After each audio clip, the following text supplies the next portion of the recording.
आमच्या आलेगाव परिसरात जे जे रस्त्याचे कामं सुरू आहेत ते सर्व पूर्णपणे बोगस कामं सुरू आहेत। आता हा एक नवीन रस्त्याचं काम सुरू आहे, पाडशिंगी ते मळसूर फाटा या रस्त्याचं बघा, इथं हे याला स्टोनचं इथलं हे लागत असते, परंतु हा विहिरीचं मटेरियल वापरलेलं आहे, विहिरीच्या ठिकाणचं। आणि हे बघा इथं काय मटेरियल टाकलेलं आहे, तर काहीच नाही। हे एवढाले दगडानं कुठं रोड बनत असते का? हा पूर्ण बोगस काम चालू आहे आणि याच्यामध्ये सार्वजनिक बांधकाम विभाग तसेच प्रशासकीय अधिकारी तसेच ठेकेदार सर्वांवर कारवाई झाली पाहिजे, आमची ही मागणी आहे।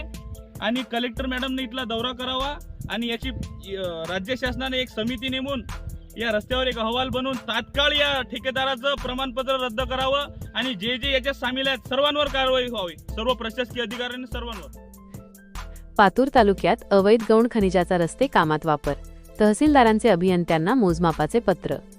गावणगाव परिसरात रात्रीच्या सुमारास मुरुमाचे उत्खनन, जेसीबी आणि ट्रॅक्टर जप्त करण्याची मागणी। पातूर प्रतिनिधी तालुक्यातील अतिदुर्गम भागात अवैध गौण खनिज उत्खनन आणि वाहतुकीने कळस गाठला असून पहाडसिंगी मळसूर रस्त्याच्या कामात चक्क विहिरीतील खडक आणि शेतातील मुरुमाचा अवैध वापर केल्याचा प्रकार उघडकीस आला आहे। या प्रकरणी गांभीर्य लक्षात घेता पातूरचे तहसीलदार राहुल वानखेडे यांनी पंचायत समितीच्या अभियंत्यांना प्रत्यक्ष मोजमाप करून अहवाल सादर करण्याचे आदेश पत्राद्वारे दिले आहेत।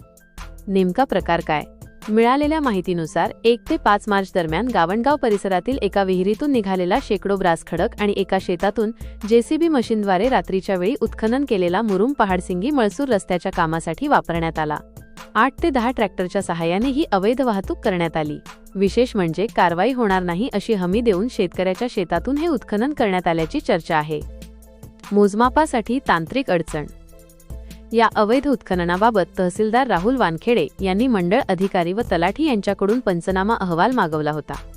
मात्र संबंधित खडक आणि मुरुम रस्त्यावर पसरवून त्यावर काम करण्यात आल्याने महसूल विभागाला त्याचा अचूक अंदाज येणे कठीण झाले आहे।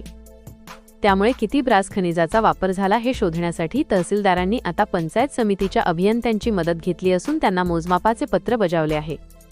जिल्हाधिकाऱ्यांकडे चौकशीची मागणी। रस्त्याचे काम निकृष्ट दर्जाचे होत असल्याची ओरड नागरिकांमधून होत आहे।